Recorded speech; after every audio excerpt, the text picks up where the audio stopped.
Welcome back guys, स्वागत है आप सभी का निफ्टी आउटलुक डेली में, जो कि provided by Stockies. I am Bharat Sharma once again in front of you. क्या डिस्कस करते हैं इसके अंदर?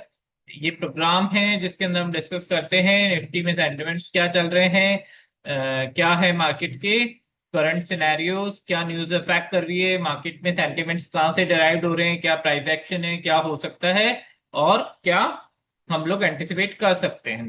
ठीक है, तो लेट्स स्टार्ट द सेशन। बहुत इंपॉर्टेंट है आज का, बिकॉज न्यू मंथ स्टार्टिंग, नया मंथ स्टार्ट हो रहा है, तो ये चीज हमको समझनी पड़ेगी कि हम बैक मंथ से, लास्ट मंथ से क्या चीजें इनहेरिट करके ला रहे हैं, क्या इश्यूज है मार्केट में, क्या सेंटिमेंट्स के ट्रिगर्स हैं और क्या क्या चीजें हैं जो इस वीक में हमको समझनी बहुत जरूरी है। निफ्टी का नेचर भी थोड़ा सा चेंज हुआ है, बिकॉज निफ्टी की एक्सपायरी थर्सडे से ट्यूसडे को कर दी गई है। ठीक है, तो वो ओआई डेटा है, उसमें भी काफी चैलेंजेस है उसको रीड करने में भी, क्योंकि इस वाले वीक में बहुत कम ड्यूरेशन में टाइम मिला। थर्सडे को एक्सपायरी थी, फ्राइडे की ट्रेडिंग हुई, 2 दिन का डीके अब मंडे को अफेक्ट करेगा, है ना। तो वो चीज समझनी जरूरी है कि मंडे को क्या होने वाला है, कैसे ऑप्शन प्रीमियम्स के नेचर्स रहेंगे, वो सारी चीजें अपन डिस्कस करेंगे। स्टार्ट करते हैं अपन सेशन। सबसे पहले टैरिफ के सेंटिमेंट्स थे नेगेटिव। ठीक है, टैरिफ 50% इम्पोज की थी, उसके इम्प्लीकेशन की लास्ट टाइम अपन ने बात की थी कि क्या क्या इम्प्लीकेशन हैं। जितना मैटर हम समझ रहे थे उससे कहीं ज्यादा डेप्थ में हमने देखा उसको कि निगेटिविटी कैसी है। ठीक है, अब इस वीक कुछ अच्छे ट्रिगर्स हमारे पास में आए हैं। अब वो अच्छे हैं कि बुरे हैं वो मार्केट बताएगा।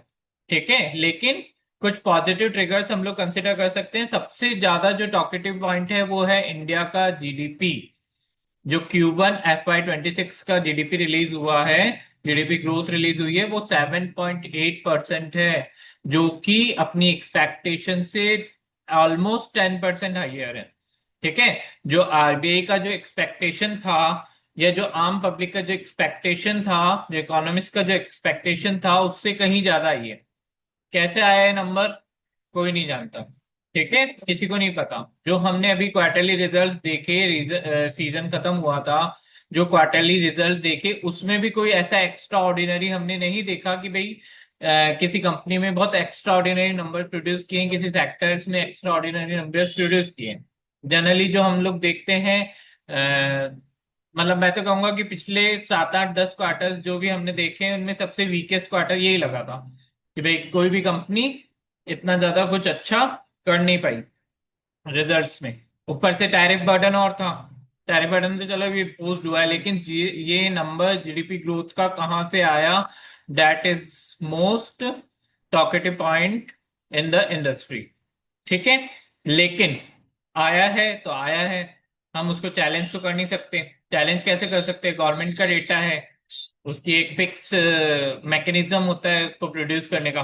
ठीक है, तो जो भी चीज, जो भी एरोटिक हुई है या जो भी इन्फ्लुएंसिंग चीज हुई है, उसको हम चैलेंज नहीं कर सकते। ठीक है, हमारे पास में इतने रिसोर्सेज नहीं है, हमारे पास में इतनी कैपेसिटी नहीं है कि हम उसको चैलेंज कर सकें। तो हमारे पास में क्या रास्ता बचता है कि भाई जो भी है नंबर्स हमको उसको एक्सेप्ट करना पड़ेगा। ठीक है, 7.8 is a healthy number. Ground reality कुछ भी हो, लेकिन इंडिया की जीडीपी 7.8% से ग्रो की है Q1 FY 2026 में, डेट ए बिग नंबर। ठीक है, बड़े बड़े डेवलपिंग नेशंस की ग्रोथ रेट इतनी नहीं है जितनी इंडिया की है। ठीक है ना, तो ये मार्केट के लिए definitely positive sentiment, positive trigger होगा। लेकिन मार्केट इस नंबर को कैसे लेता है वो हमको देखना पड़ेगा। लेकिन prima facie this is a positive trigger, इस चीज को आप ध्यान रखो। थोड़ा सा डिस्कस कर लेते हैं अपन डेटा वाइज कि भाई क्या हुआ है, क्या क्या सेक्टर्स ने क्या क्या बताया है। ठीक है, 7.8 नंबर आया है Q1 FY 2025 26 का, अप्रैल से जून 2025 का, जो कि लास्ट ईयर 6.5 था इसी टाइम में Q1 FY 2025 में। ठीक है, तो जीडीपी इंक्रीज ऑलमोस्ट 8.8% हुआ है प्रीवियस क्वार्टर से, अगर अपन कंपैरिजन करें तो, जो कि काफी हेल्दी माना जाएगा, नॉमिनल जीडीपी। ठीक है, अब इसको सेक्टर वाइज अपन ब्रेकआउट करते हैं तो एग्रीकल्चर और एलाइड वो है, उसमें 3.7% अप हुआ है compare to 1.5% in Q1 last year. ठीक है, तो एग्रीकल्चर एलाइड में 3.7% की ग्रोथ रिकॉर्ड हुई है जीवीए में, जो कि अब इसमें भी क्या देखो, दो सेक्टर्स होते हैं, तीन मेथड्स होते हैं जीडीपी कैलकुलेट करने के। बहुत ज्यादा डीप डाउन हम लोग इकोनॉमी पे या बहुत ज्यादा डीप डाउन जीडीपी कैलकुलेशंस पे हम लोग वो नहीं करेंगे, लेकिन हम इसके हेड्स को समझने की कोशिश करेंगे कि दो अप्रोचेस होती है। एक होती है प्रोडक्ट अप्रोच, एक होती है कंजप्शन अप्रोच, एक होती है इन्वेस्टमेंट अप्रोच, है ना। तो हम सिर्फ दो पे कंसंट्रेट करेंगे। तो हम पहला प्रोडक्शन अप्रोच ले रहे हैं, तो ग्रोथ चेक कर रहे हैं हम कि भाई किस सेक्टर ने आउट परफॉर्म किया है, किस सेक्टर की कितनी ग्रोथ रही है। तो एग्रीकल्चर एलाइड बताया, मैन्युफैक्चरिंग की ग्रोथ आई है 7.7%, दैट इज क्वाइट सिग्निफिकेंट। 7.7% काफी अच्छी ग्रोथ है। कंस्ट्रक्शन रिबिल्ट हुआ है, मेरे को ध्यान है कि कंस्ट्रक्शन काफी टाइम से अच्छा परफॉर्म कर रहा था। उससे पहले अभी थोड़ा सा उसमें डीप डाउन था, आज से 5-6 क्वार्टर पीछे जाए तो अभी अच्छी परफॉर्मेंस आई है कंस्ट्रक्शन सेक्टर की, 7.6%। माइनिंग में आपका कॉन्ट्रैक्ट मतलब थोड़ा सा कॉन्ट्रैक्ट हुए हैं आप, -3.1%। इलेक्ट्रिसिटी गैस एंड यूटिलिटीज में थोड़ा सा 0.5% की नॉर्मल ग्रोथ है। लेकिन अगर आप टैटियरी सर्विस सेक्टर की बात करेंगे तो वो सबसे स्ट्रॉन्गेस्ट परफॉर्मर निकल के आया है, 9.3% की growth in service industry. Service industry में जनरली इंक्लूड होते हैं आपकी आईटी इंडस्ट्री, आपकी फाइनेंशियल सर्विसेज, और आपकी जनरल जो प्रोफेशनल सर्विसेज होती है। तो उसकी ग्रोथ 9.3% निकल के आई है, ये प्रोडक्ट मेथड से कैलकुलेट किया है इन्होंने। और एक्सपेंडिचर साइड में बात करें तो गवर्नमेंट का जो कंजप्शन है वो मतलब कंजप्शन मेथड से बात करें तो गवर्नमेंट का फाइनल जो कंजप्शन निकल के आया है वो नॉमिनल टर्म्स में 9.7% अप है। प्राइवेट कंजप्शन है थोड़ा सा स्लाइटली लो है, 8.3% था लास्ट ईयर में सेम क्वार्टर, अभी 7.0% है, लेकिन क्वाइट सिग्निफिकेंट। प्राइवेट कंजप्शन भी सिग्निफिकेंट है। और आपका जो इन्वेस्टमेंट एरिया है वो 7.8% अप फ्रॉम 6.7% लास्ट ईयर। तो ये नंबर्स हैं। अब इसका इम्पैक्ट क्या पड़ेगा? डेफिनेटली इसका इम्पैक्ट पॉजिटिव मार्केट में रहना चाहिए। एक सिनेरियो क्रिएट होगा कि India is the fastest growing economy in this time. थोड़ा सा एक्सटर्नल जो फैक्टर्स हैं, जैसे टैरिफ वाला फैक्टर है, या इंडिया की जो पोजिशनिंग है, सॉरी, इंडिया की जो पोजीशनिंग है वो फैक्टर्स हैं, उसको आप कंसिडर कर सकते हैं इन फैक्टर्स को।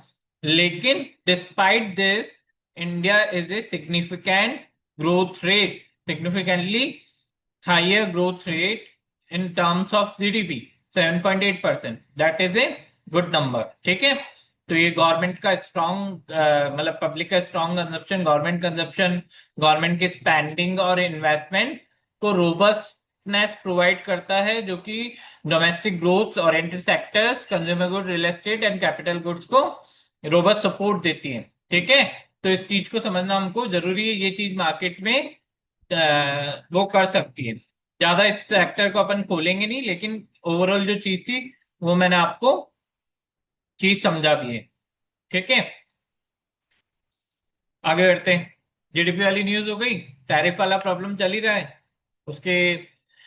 अगर उस पर बात की जाए तो इंडियन गवर्नमेंट उसको ऐसे डिफाई करने की कोशिश कर रही है कि हम दूसरे नेशंस के साथ में अपने ट्रेड रिलेशंस को इम्प्रूव करेंगे। 40 नेशंस की लिस्ट दी है मोदी जी, जापान भी जाके आए, चाइना भी जाके आए हैं। ठीक है, चाइना भी है अभी राइट नाउ, है ना। तो अब इन चीजों का क्या इम्पैक्ट निकल के आता है वो तो सारी आगे जब चीजें निकल के आएगी, पॉलिसीज निकल के आएगी तो उससे पता लगेगा। लेकिन हाल फिलहाल इंडिया की स्थिति इकोनॉमिकली थोड़ा सा प्रॉब्लमेटिक है। ठीक है, प्रॉब्लमेटिक है क्योंकि हमारे इंटरनेशनल रिलेशंस थोड़े से कहीं ना कहीं कॉम्प्रोमाइज हुए हैं। हमारे इंटरनेशनल रिलेशन कहीं ना कहीं प्रॉब्लम में चल रहे हैं। ठीक है, तो जो टैरिफ की वजह से, जो रिलेशन खराब होने की वजह से जो लोड आया है हमारे ऊपर, वो हम कैसे सरपास करते हैं, हम कैसे डील करते हैं, वो नेक्स्ट अपकमिंग मंथ्स में हमको क्लियर होगा। या हम उस एंड पे नेगोशिएशन कर पाते हैं, कोई ट्रीट कर पाते हैं, ट्रीटी कर पाते हैं, तो वो सारी चीजें भविष्य में क्लियर होगी। तो उस चीज पे अपने को नजर रखनी पड़ेगी, क्योंकि वो मार्केट के सेंटिमेंट्स को कहीं ना कहीं डिराइव करेगी। जब जब अपन बात करेंगे तो इस टॉपिक पे अपन कोई भी एडवांसमेंट होता है तो अपन उस पर चर्चा जरूर करेंगे कि क्या एडवांसमेंट है। दो और इम्पॉर्टेंट ट्रिगर्स हैं। एक जीएसटी काउंसिल की मीट अनाउंस हुई है 3-4 सितंबर को, 3 और 4 सितंबर को जीएसटी काउंसिल की। तो ध्यान हो तो 15 अगस्त का मोदी जी का भाषण, जीएसटी काउंसिल में रिस्ट्रक्चरिंग ऑफ जीएसटी, है ना। तो वो जो पॉजिटिव सेंटिमेंट्स आए थे तो वो अब ट्रिगर पॉइंट बनेगा।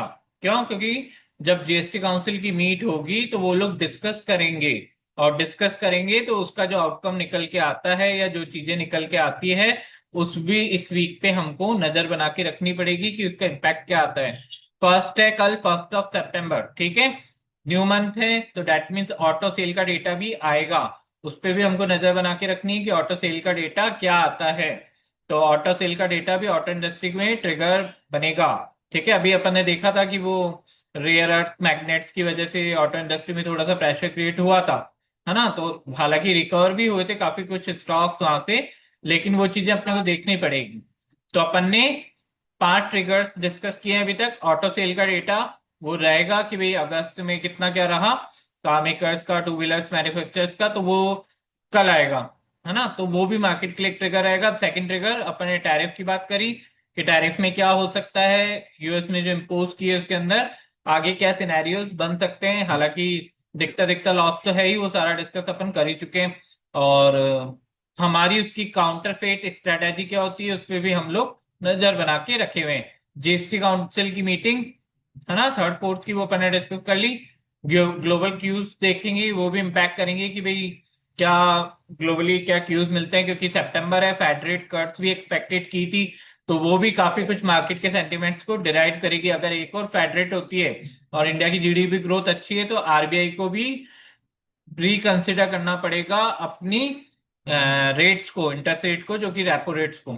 ठीक है ना। तो वो भी एक पॉजिटिव ट्रिगर की जैसे काम करेगा अगर इंटरेस्ट रेट कट का प्रेशर क्रिएट होता है आरबीआई के ऊपर due to Fed rate cut. ठीक है ना। तो वो भी चीज एक सिग्निफिकेंट होगी ग्लोबल क्यूज। ठीक है। और एफआईडीआई के सेंटिमेंट्स हैं उसमें भी नजर रखनी पड़ेगी। टिल नाउ अभी तक हमने जो एनुअल डेटा भी देखा था एफआईडीएस का, और वो भी देखा था, तो ये चीज हमारी फाइंडिंग थी।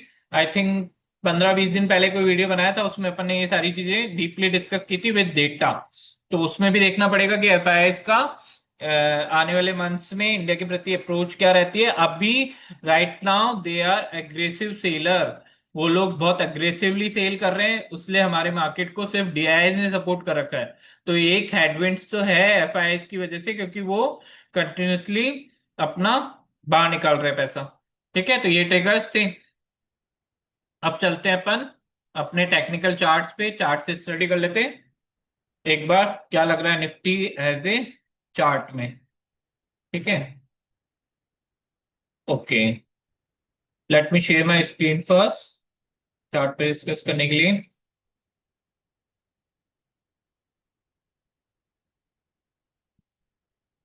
ओके,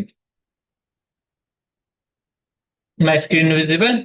चार्ट है डेली का। सबसे पहले पोजिशनली अपन देख लेते हैं क्या लग रहा है निफ्टी में। डीप डाउन नेगेटिव, अच्छी अच्छी रेड डोमिनेटिंग कैंडल्स देखी हमने। और फ्राइडे के दिन भी अच्छा खासा हैमर था ऊपर से। ठीक है ना। हैमर तो नहीं बोलेंगे, मतलब हैमर लाइक वो है, लेकिन इसका कोई रेलिवेंस नहीं है। हैमर लाइक कैंडल है लेकिन इसका कोई रेलिवेंस नहीं है, क्योंकि ये रैली के मिड में है। ये डाउन साइड जो हो रहा है करेक्शन इसके मिड में है, तो इसका कोई रेलिवेंस नहीं है। लेकिन रेलिवेंस किस चीज का है कि मार्केट ने 100 डायमा फाइनली ब्रीच किया हुआ है। काफी बार डिस्कस कर चुके हैं अपन इस चीज को। तो मार्केट का सेकंड जो स्टॉप है वो 200 डायमा पे है। 200 डायमा पे हमको देखना पड़ेगा मार्केट कैसे रिएक्ट करता है। ये सबसे इंपॉर्टेंट होगा पोजिशनल आउटलुक के लिए, क्योंकि 3 डायमास तो मार्केट क्रॉस कर चुका है। ये पुल बैक था, ये स्टेबल नहीं हुआ, ऊपर सस्टेन नहीं कर पाया, तो ये रिवर्ट वापस आया है नीचे की साइड में। तो यहाँ पर 250 के आसपास आपका 200 डायमा है। यहाँ पे मार्केट का रिएक्शन 200 से 250 के बीच में देखना पड़ेगा। अगर यहाँ से सपोर्ट मिलता है तो आगे की फर्दर स्टडीज होगी। ठीक है ना, अपसाइड में। और यहाँ से सपोर्ट नहीं मिलता है तो दैट इज क्लियरली एविडेंट कि मार्केट नीचे के लेवल्स टेस्ट करने जा सकता है। ठीक है, तो करेक्शन आपका इंटेंसिव हो जाएगा। 200 डायमा से नीचे का करेक्शन हमेशा इंटेंसिव होता है। ठीक है, अगर वो वापस रिक्लेम कर लेता है 2 4 5 दिन में या 5 10 ट्रेडिंग सेशन में तो बात अलग है। लेकिन अगर वो रिक्लेम नहीं कर पाता इसको ब्रीच आउट करने के बाद में, तो that was a great trigger.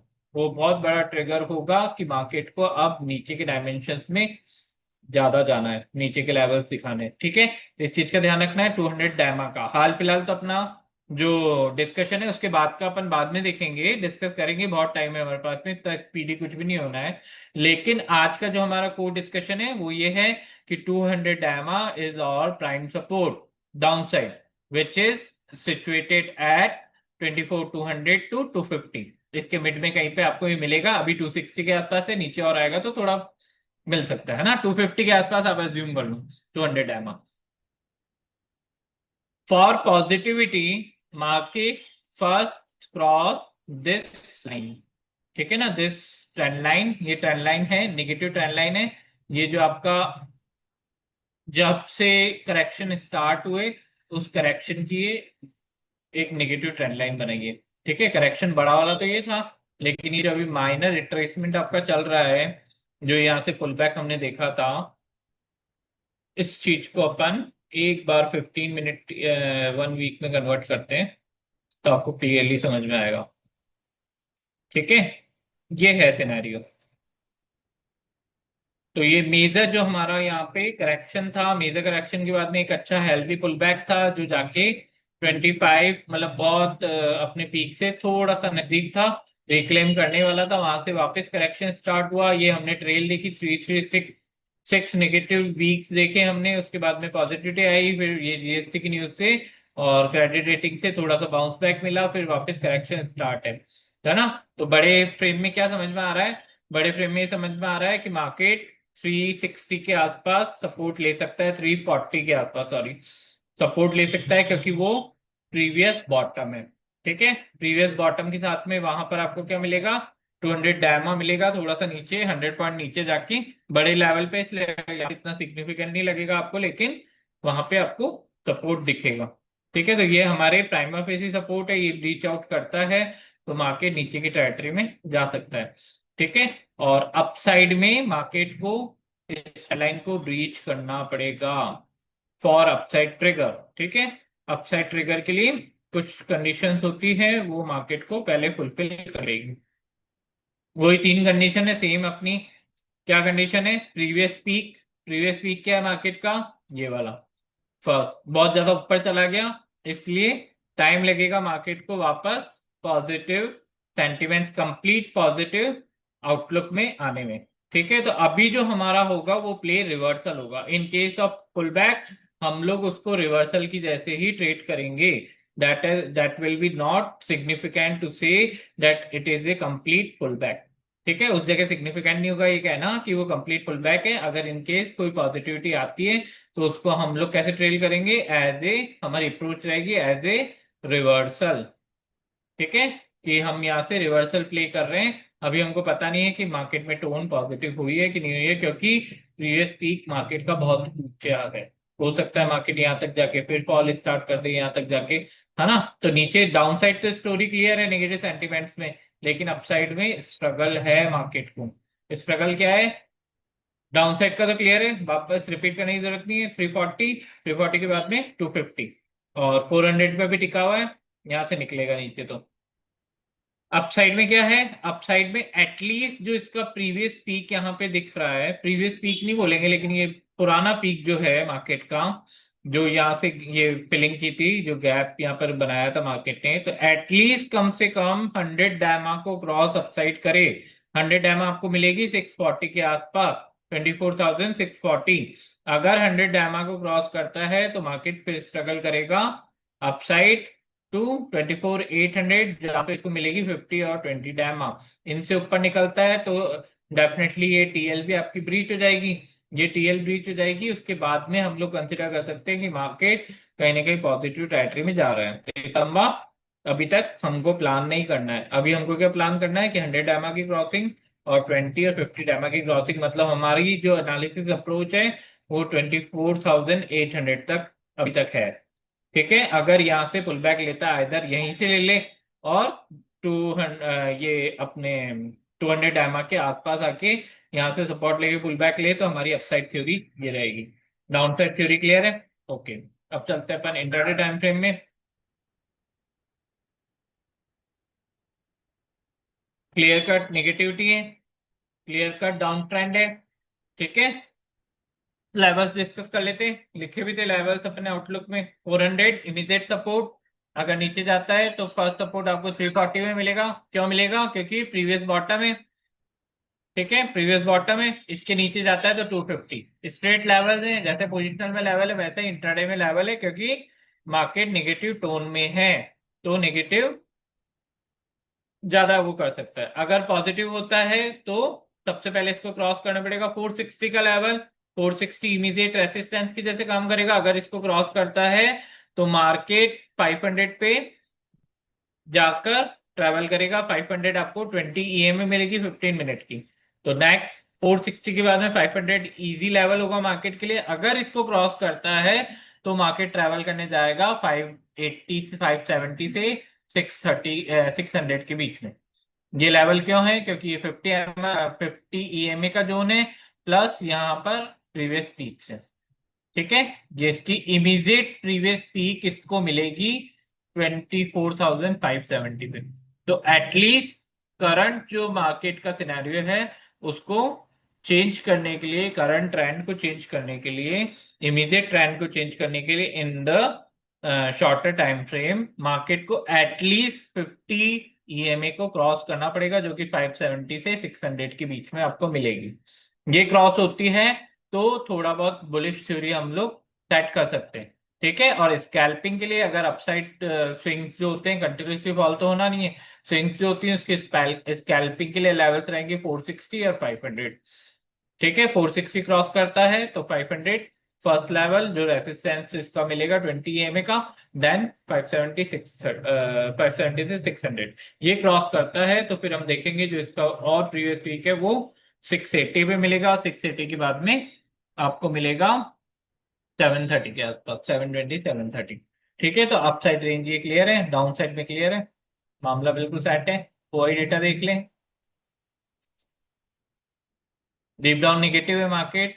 Every pull back जो भी मिलेगा वो मार्केट में as a sell off opportunity भी हो सकती है। उस चीज को हमको ध्यान रखना है। तो लेवल्स बाय लेवल्स मार्केट को हैंडल करना है, कॉशियसली समझना है। ये अपन देख लेते हैं 2 सितंबर की एक्सपायरी। ओके, 400 है आपका, अपडेटेड नहीं है क्या?